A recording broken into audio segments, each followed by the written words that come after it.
Welcome to the Relaxed Dog Podcast, the podcast where the dogs are the stars of the show.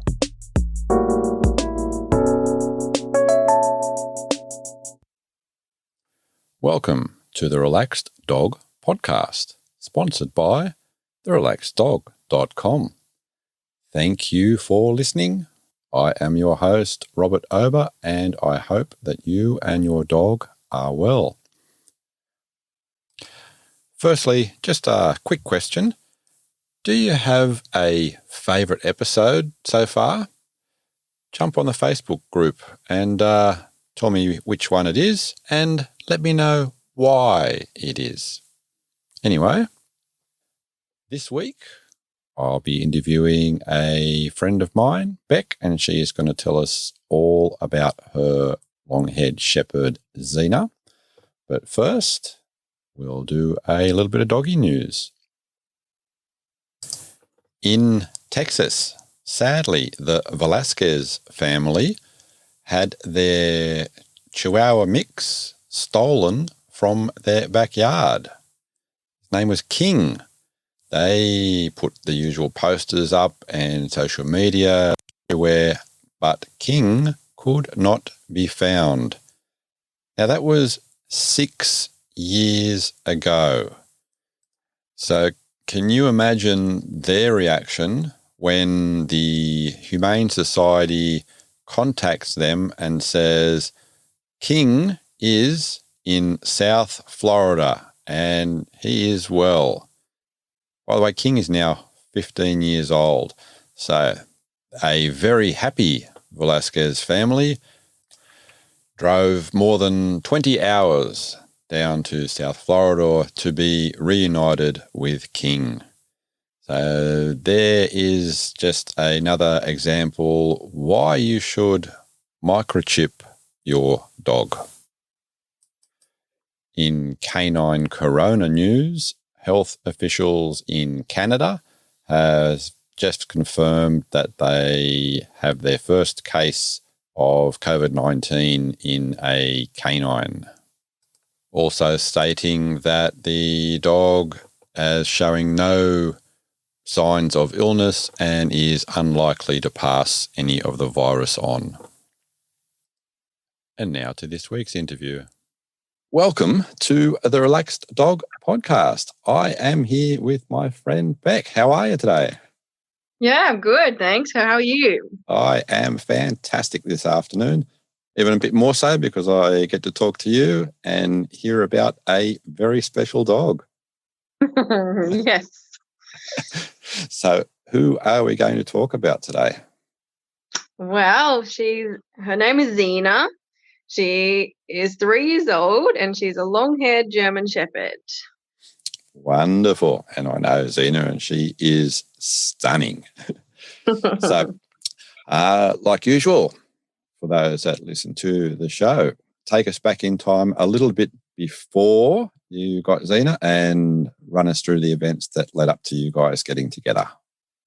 Yeah, so I've always had little dogs growing up, but my husband has always had big dogs. He had collies growing up, so he's used to the big dog kind of thing.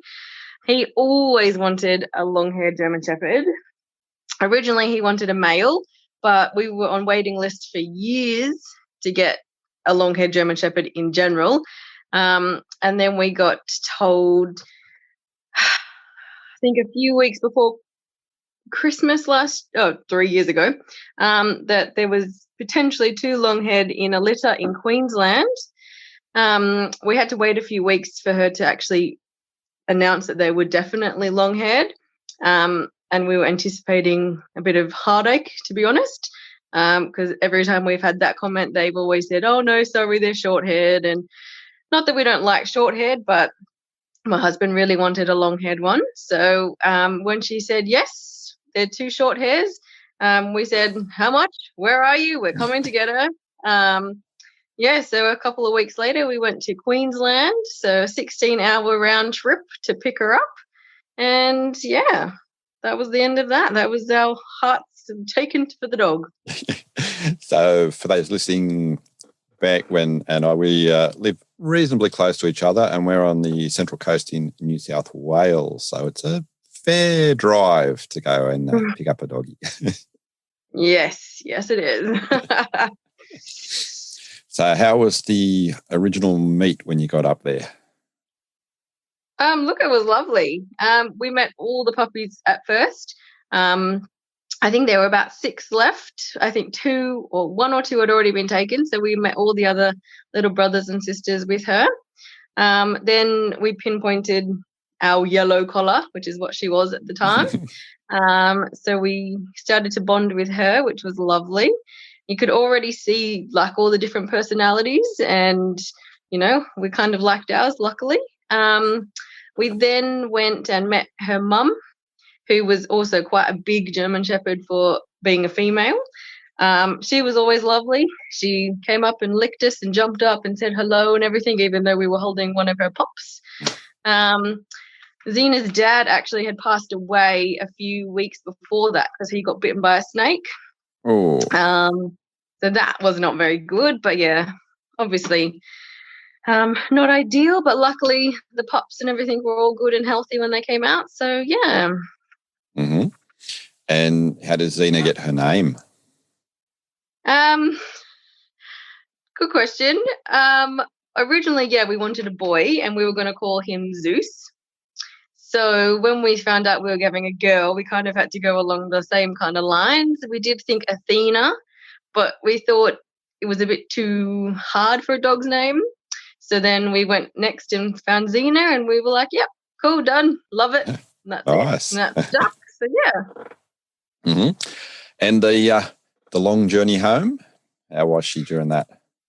Look, to be honest, she was pretty good. Obviously, we stopped every few hours to let her out. She was obviously, again, a bit anxious as well, thinking, where am I going? Who are you? What's happening? But yeah, reasonably good. Stopped every few hours. She did a little pee every time, had a drink, things like that. She did do one little vomit in the car because we were going this really long, windy back road to try and save some time to get home quicker. And obviously that upset her stomach. But after that, she was fine, yeah. Slept most of the way. She was good. Nice. Yeah. And then sort of like coming into the household, any sort of initial sort of like dramas or incidents? Look, to be honest, there's always puppy dramas, I guess. She loved to chew stuff, but whenever we saw her chewing something that she wasn't supposed to, we'd, swap it out with a toy.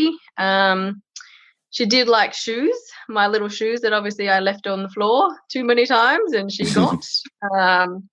But then we found out that she doesn't like citronella. So I put a dirty old chewed up shoe and I covered it in citronella and left it on the floor, and she never chewed it again. So yeah, that was our one remedy that actually stuck. We tried chili, we tried vinegar, everything else, but citronella really stuck with her. So that was good. Mm-hmm. Yeah, I think that sort of like works on quite a few dogs, that sort of that type of spray or deterrent. Yeah. So and then we've pretty much used that on everything else. She started digging holes and eating our plants in the backyard, but again, we just sprayed citronella and she stopped that.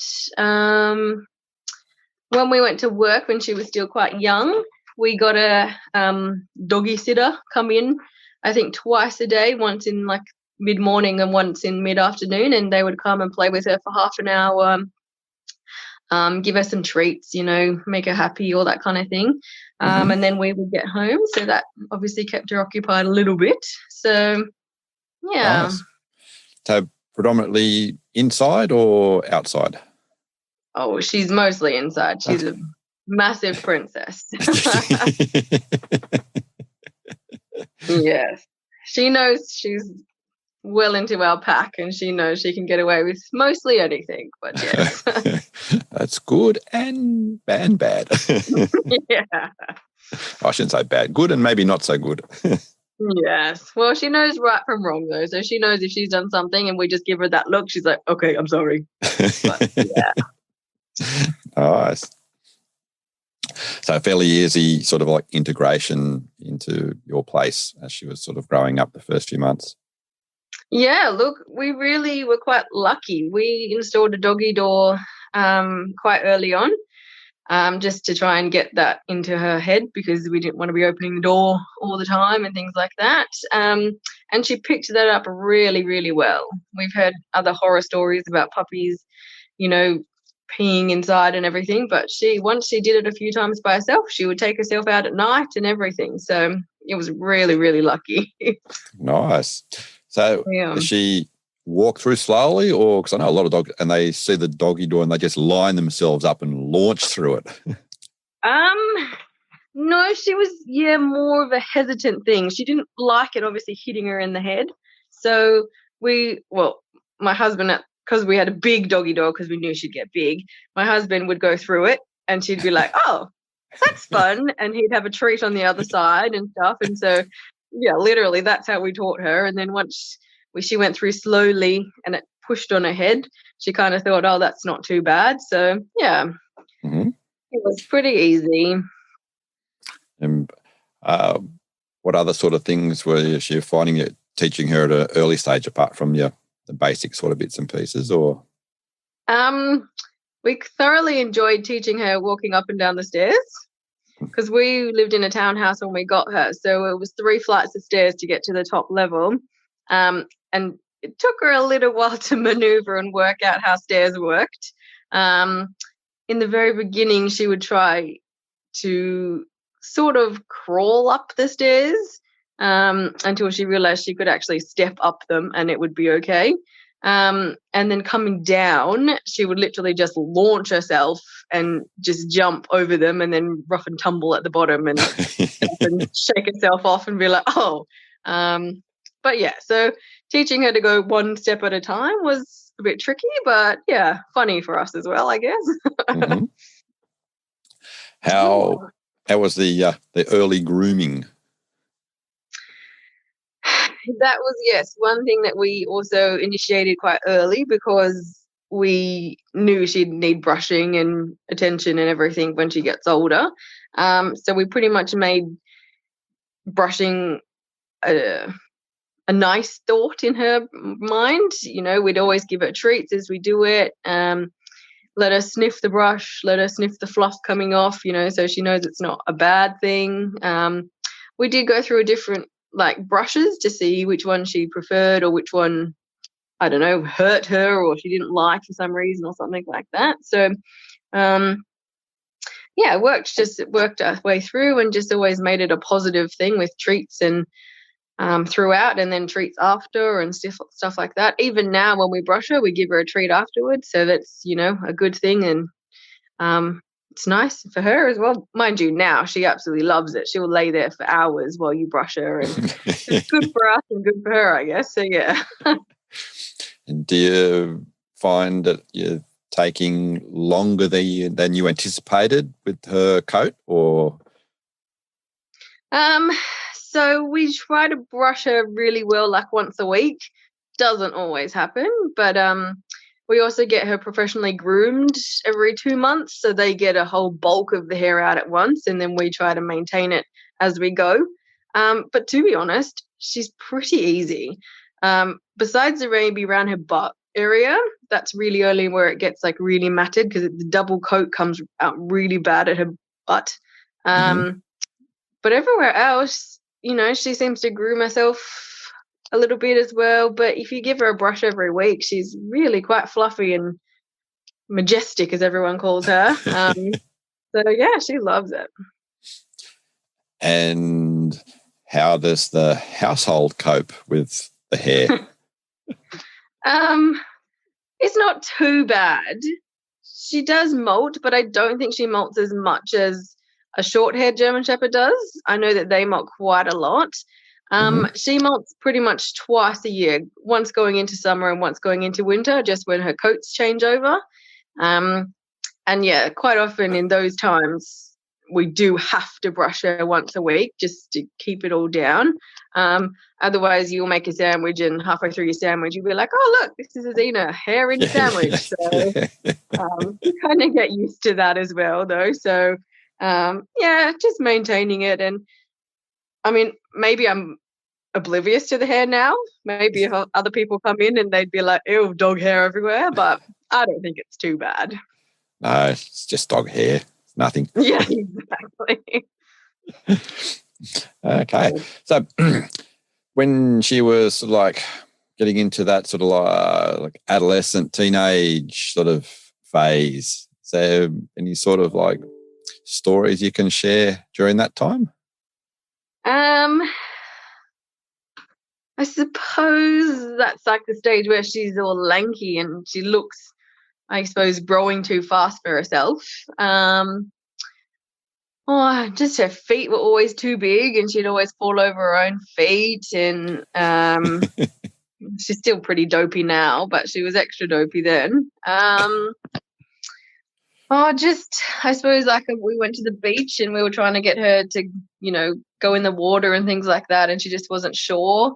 After a few attempts of, going in up to waist deep for us, trying to get her to go in and stuff, she finally just plowed herself in, but then went way too far, and then you could see her face is freaking out, and we had to wade in to, say, come on, it's all right, you can do it. What else? Yeah. So is that in the still water or surf in the waves? No, in still water she could kind of paddle out a little bit, but in the waves it took her a little while. But now you can't get her out of the water at the beach. She just absolutely loves it. Mm-hmm. Nice. What else? I mean, even at the dog park, just in her lanky stage, she didn't realize that how big she already was. And she'd always run up to people and people would get scared. Just because of her size, even though she was still much a puppy, and she's much bigger now. People have that concept of big dog equals aggressive dog, which is not the case. But it's not. Yeah. So, no, luckily, not always.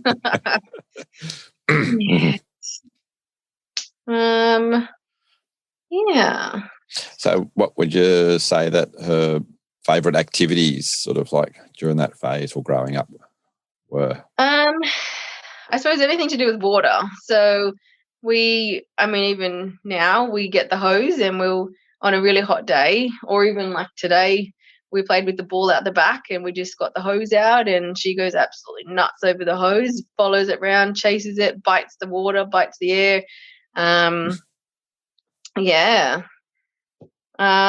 That was also kind of us getting her used to the water. So we'd do that at home and then we'd go to the beach or the park or something and use the water as well. But now she's an absolute water dog, so I don't know if that's good or bad. Does she take long to dry off? Yes and no. The top coat, if she just gets the top coat wet like with the hose, it's pretty easy. It literally, once she shakes, it's all shaken out. If she goes to the beach, it does take a little while to get right down into the depths of her fur because there are quite a few layers of it. But she doesn't smell like a wet dog or anything when she dries, so that's a bonus. You just pretty much, she shakes a lot of it out, and then you just kind of put your hands through or give her a brush afterwards to loosen it all, and she dries pretty well. Oh, nice. Yeah, I was surprised about that too.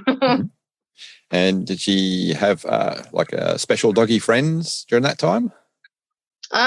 Yes, she's got some friends who she was puppies with, and they're still friends now, so that's really good. We actually met them at the park when we were quite young, so they all live locally, so we've got each other's numbers and we meet up quite regularly. Either going to parks or beach or each other's houses, going for bushwalks. She really loves to go for a good bushwalk, and we go to the state forest or stuff like that, and she loves to have a good walk around, have a good sniff. Then if there's obviously water there, she'll go for a swim, and Oh, nice. Any sort of interactions with local wildlife when she's been up in the forest? Can't say she likes birds, or she likes them because she could chase them. Oh no, she loves to chase lizards and birds and all that kind of thing. Can't say she's really had much other interactions up there, but she'll definitely give a good chase to something.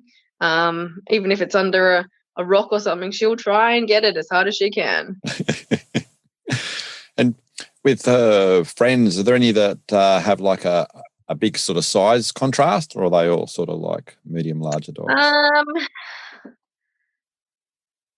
They're all, I suppose, medium or large, yeah. Besides, I guess, her housemate.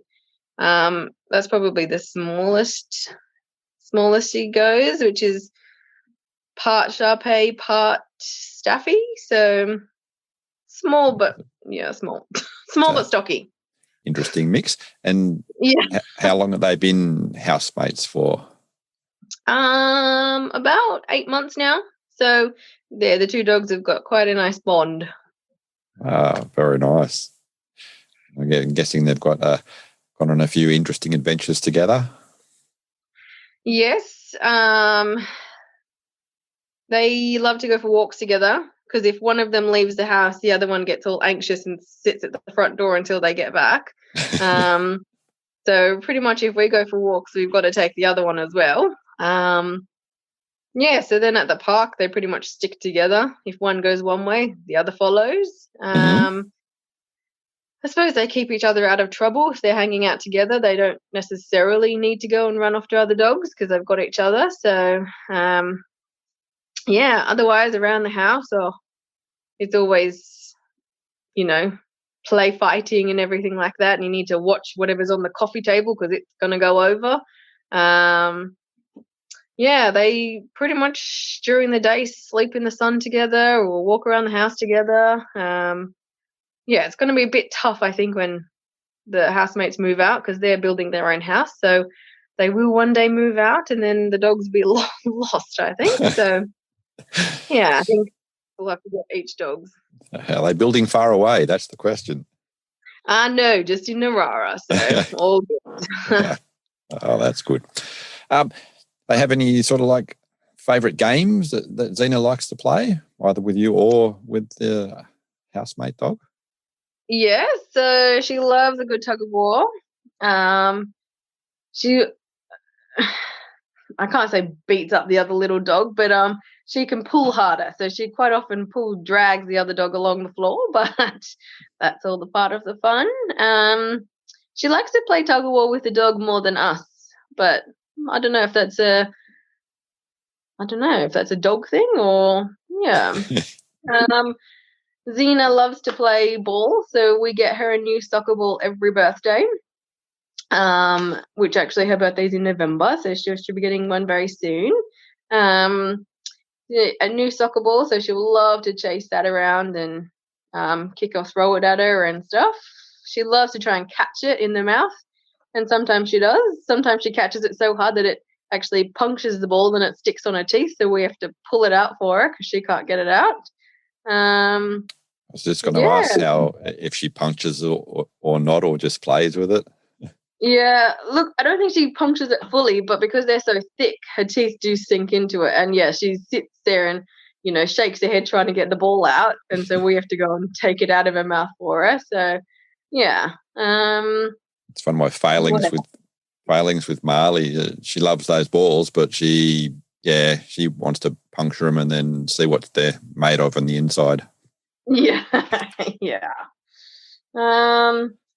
So she'll rip it to shreds throughout a year, which is why we have to get her a new one. It's, a dead ball by the end of the year. So she loves it a lot. Nice. You guys go away camping a little bit, don't you? And Xena goes along for those trips? Yes, she does. She very much enjoys our camping trips. Actually, we're going away very soon in November, and she's coming with us. We can only take her to state forests and stuff like that because national parks and all that don't allow dogs. So we kind of have to pick our camping around our dog. Mm-hmm. So, our next camping trip we've got 3 other dogs coming with us, so they'll have a ball together, all off lead, running amok, I'm sure. So that'll be fun. She has her own little swag, a doggy swag that she sleeps in. Mind you, she's getting a bit too big for it, but that's the biggest one we could get. So she just has to stick her butt out or stick her head out or something, but she loves it. She especially loves just pretty much at night, just, watching and surveying and barking at everything and waking everybody up in the night. But yeah, she thoroughly enjoys it. Excellent. Did she get up to anything interesting when you're away? Not overly. She likes to stick with us a lot. She'll go a little bit of like a distance away, but as long as she can still see us the whole time. And then she'll come back and check in, and then, we'll either go for a walk with her or something as well. Again, if we ever camp near water, that's a very dangerous thing because she's always in the water and then coming back and shaking next to you or rubbing up against you to be like, hey, I'm wet. Yeah, no, but she just loves the outdoors as well. Even if we're home, she'll sit out in the backyard and just, look at the house, listen to everything that's going on, bark at the other dogs barking and everything. So, yeah, she's a very outdoorsy dog. Oh, excellent. As most dogs, well, I was going to say should be, but that's not necessarily the fact. There's nothing wrong with a dog that wants to stay curled up with you on the couch otherwise. Yeah. So did you think that she has any sort of like particular habits to herself, like that's a Xena thing?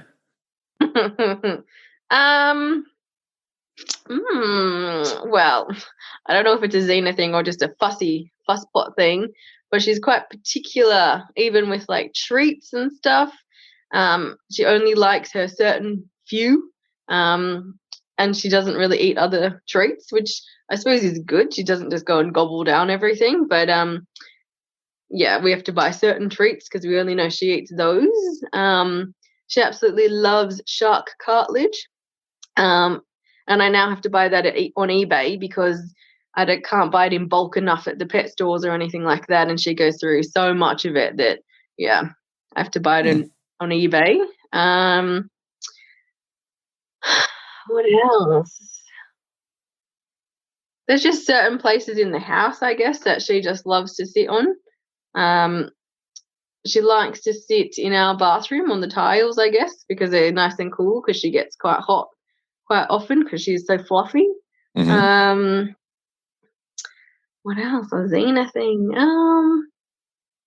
She's just lovingly dopey, I guess. She'll just walk around and just bash into things because she's not looking, or she's just playing and a big tail will swoosh something off the coffee table and stuff like that. Yeah, I don't know. Xena thing. Yeah. I mean, she, her ears never went up as a German Shepherd. They're not pointy. They're quite floppy. And, obviously we love her just as much anyway. But she did have her ears up for about a month when she was about 6 months old. They went up and we're like, oh, there you go. They've popped up and everything. And then, a month later, they both were just down again. And they've never gone up since. So that's, I guess, a Xena thing.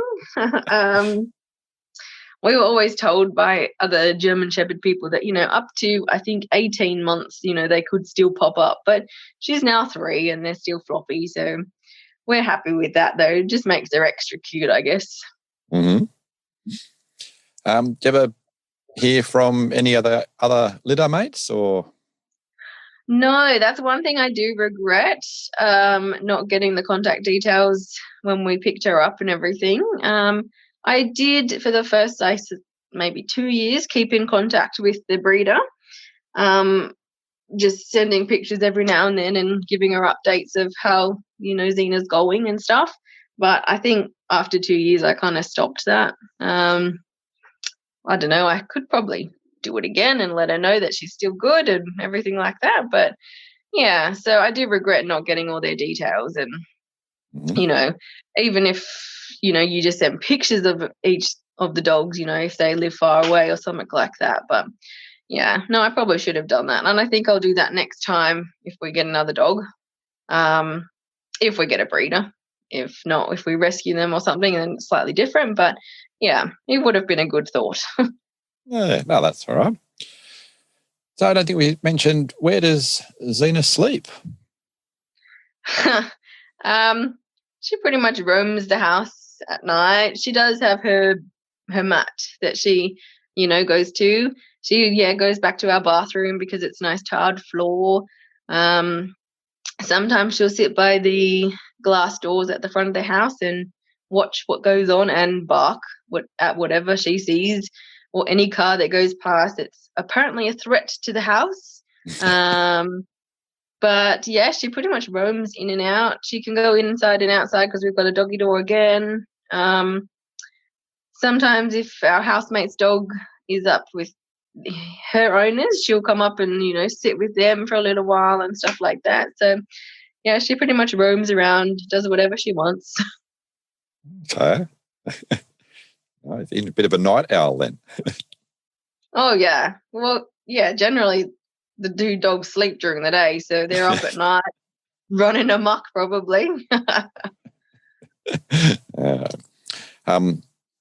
One of the questions I get everyone to answer is, I can't believe my dog ate.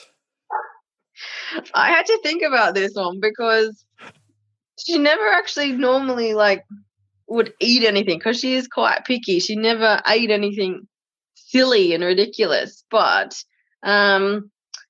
she did eat for her second birthday. Instead of getting a cake as such, we got her a 2.5 kilo chicken, a raw chicken, and we just unwrapped it and literally gave it to her, and she ate the whole thing in, I think, 5 minutes flat, and she loved it. Oh, that's a good thing. Yeah. A few interesting answers to that, and it's certainly nothing negative when you can't say, well, when you say that, oh, no, my dog hasn't picked up anything weird and eaten it off the street or the park or the bush. Yeah. So that's good. Yeah. Any other adventures coming to mind as we've been talking? My husband has a holiday house down in Kangaroo Valley, and quite often we'll go down there, and she again loves going down there because it's a bit of a farmy type feel, and there's no fences or anything like that, and we trust her 100%. We just leave her outside and she goes for a wander, and she always just comes back whenever she either hears one of us come through the door, or if we can't find her and it's been a little while, we just whistle or call her name and she'll come bounding out of some bushes somewhere. And we used to have cows down there, so she's always, on the hunt for them still, even though they're not there anymore. But I guess all the smells are still there and everything, so she'll go and hunt for them. So how was she initially when they were there? Look, she barked at them first, but then we kind of took her up to them slowly. I don't think she liked them because they were so big. I think she likes to be the biggest thing around, which is generally the case with her. But I think she just kind of watched them from afar, and she was okay with that. She would just watch them walk around and eat and stuff, and she'd sniff around, a distance behind them and things like that. But yeah, she was all right with them. Okay. Are there any other sort of like animal interactions down there apart from the cows? There's often kangaroos at night, which she will bark at, but usually we don't let her run off at night just in case anything's out there or happens or anything. Otherwise, there's been an echidna, but it ran off before she could actually get too close to get stung on the nose or something, which was good. There's lots of blue-tongued lizards and stuff, but again, by the time she comes bounding up to them, they've run away scared as well. Yeah, nothing else. Obviously birds. She always chases birds around. There was actually a bush turkey running across the front yard today, and she was going ape and thought she was nearly going to break through the screen door just to get to it. So luckily it went off to the next neighbour's house. So, yeah. We're happy here because we've got the bush turkeys all around us, and Marley doesn't really worry about them anymore. Yeah, lucky. I remember you mentioning a little adventure when you were looking after another friend's dog in the yard, and they sort of...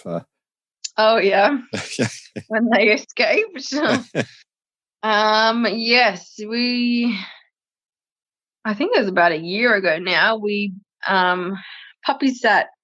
The dog was called her boyfriend because, they were, they met when they were puppies and they were inseparable. So when we moved to our current house, obviously the fencing wasn't as good as we thought. We went to work and came back to a yard of no dogs. Ended up calling out to them and things like that, going up the street, and they just came waddling down the street as if nothing had happened. They had obviously had a lovely time out. Luckily, they didn't get hit by any cars or anything, because our other neighbour later that day said, "Oh, they're your dogs," and we're like, "Yeah, they're our dogs." And they're like, "Oh, we saw them down on the main highway and everything." And I was like, "Oh, geez." Oh, so. no. Luckily, they didn't get hit and they were perfectly fine, happy as Larry. It would have been horrible for them to get hit, but then horrible for us to have to say to our friends, "Oh, sorry," Anyway, so we thought we fixed where they were getting out, went to work the next day. No dogs in the yard when we got home again. This time, I think we could find out where they had gotten out. So, just every day tried to fix a different hole until one day they were in the yard when we got home. So that was good. Well, it's good that there were no sort of like no negative instances of that, and they just enjoyed a little sort of like, escape and a little bit of time out exploring. Yeah, I really wonder what they did and got up to, and yeah. I have to fit them with doggy cams. Yeah. Yeah. So apart from, I was going to say, any favourite sort of toys? I know it's probably Tug toys, but is there anything else that she... She really loves, there's like these donuts, like they look like a fake donut, and they've got plastic and squeakers inside. She really loves the donuts. I've actually got a new one for her birthday. I don't know why. I think she can like grip it because there's a hole in the middle and stuff, and really pull at it and things like that. What else? Obviously anything with a squeaker, really, she will just love. So she loves a bit of noise. Yeah, and she will find the squeaker and sit there and squeak it and squeak it and squeak it until we pretty much say, yeah, no, and we take it off her. The worst one is we've got a snake and it's got 6 squeakers on the length of it. And so even if we hold it and tug with her, we're squeaking as well. And so it's, that one doesn't last long when we play with it. It's short intervals. Are they different squeaks when you think you can get her to play a tune? Yeah, no, it's the same squeak, so it gets very irritating very quickly. How has she been medical-wise, health-wise? Yeah, look, to be honest, pretty lucky. We did have a bit of a hip scare when she was growing. We did notice that she was walking a bit funny and kind of limping a little bit after playing at the park and things like that. We did get her hips x-rayed and all that kind of stuff, but turned out she was just obviously growing too quickly. And I guess her bit of a minor muscle strain. Yeah, and just obviously the bones were just growing too quick and everything. And so obviously if she exhausted herself at the park, she would be in a bit of pain afterwards. But yeah, that all healed up and that was fine. She she has had ear infections just because her ears don't go up, so they obviously don't get a lot of air. And she loves water, so obviously water gets in them and stuff. But now I have to be very strict and clean her ears out every week with this solution stuff, which she absolutely hates. She hates it to no end. She sees me pick up the bottle and she just like literally runs outside. So I have to get my husband to be like firm and say, "Nope, come here. It's for your own good." And yeah, slosh that around in her ears for a little while, and then she shakes her head for the next half an hour because it all feels weird and everything. But that's really helped. Obviously, I should have cleaned them more often, but I kind of just presumed they would do it themselves. But obviously, because they're so floppy, they don't get any air in there and things like that. So, yeah, that's one thing. Other than that, she's pretty good. I mean, she had diarrhea once when she was a puppy, but probably just getting used to different foods. Yeah, we're actually pretty lucky. Her ears are the main thing. I think she's had one actual ear infection and then one close to, and that's when they said, "Well, you've got to clean them." I was like, okay. Yeah, there's nothing else really. Oh, that's good. It's great to hear. Yeah. Oh, well, she does get some hot spots every now and then, and because obviously her coat and everything like that. She's just walked in. That's right. You're talking about me. Yeah. Oh, she's gone. Oh well. Yeah, she gets some hot spots every now and then. But as soon as she like nibbles at herself or scratches, I put some cream on it and it generally goes away, so that's fine. Yeah. Oh, good. And so what's planned for her upcoming birthday? Anything special? Oh, not really. Just treats and toys and a new soccer ball and probably some sort of chicken for dinner. She absolutely loves chicken necks or chicken carcasses or whole chickens or anything to do with chicken, really, which is surprising because we actually have 5 real chickens. But she's really good with them. She just sits in the yard and watches them walk around the yard, doesn't play with them, doesn't eat them, doesn't. Yeah, so. Okay, nice. Yeah, she kind of sees them as her pets, I guess. She just watches them while they play and everything. Yeah, birthday. I don't know. Just think of something as a doggy cake or something, but yeah. So just she'll get spoiled. To say how long she'd been enjoying the company of the chickens for? We've had them for about a year now. So when we got them, obviously we had to train her that this is not food or a toy. And now she really quite loves them. She just follows them around, has a little sniff every now and then. Otherwise, they're pretty good with her as well. They've obviously learnt that she's not a threat and she's not going to get them. So they'll walk quite close up to her and, yeah, very lucky. We didn't know how that was going to go, to be honest. Oh, sounds like it's going really well. It's good. Yeah. I think we got lucky with her. She's a very good dog. She certainly is. Well, I was going to say, anything else popping into your mind? Not really. For me, it's just normal, it's my dog. But then for other people, it would be funny or interesting, things like that. But thank you very much for sharing some of the life of Xena, who is, no worries. When people have a look at the cover art for this, a stunning looking dog. It sure is. We get lots of compliments on her coat and the colouring of her and things like that. So yeah, we're very lucky. Thank you very much again. Look forward to catching up soon. Yes, we'll do. All right. Thank you. Bye. Thank you very much for listening. I hope that you enjoyed the show. As per usual, if you did, why not tell a friend and have something to talk to them about? If you'd like to support the show, jump on to Ko-fi. It's ko-fi. Find the Relaxed Dog.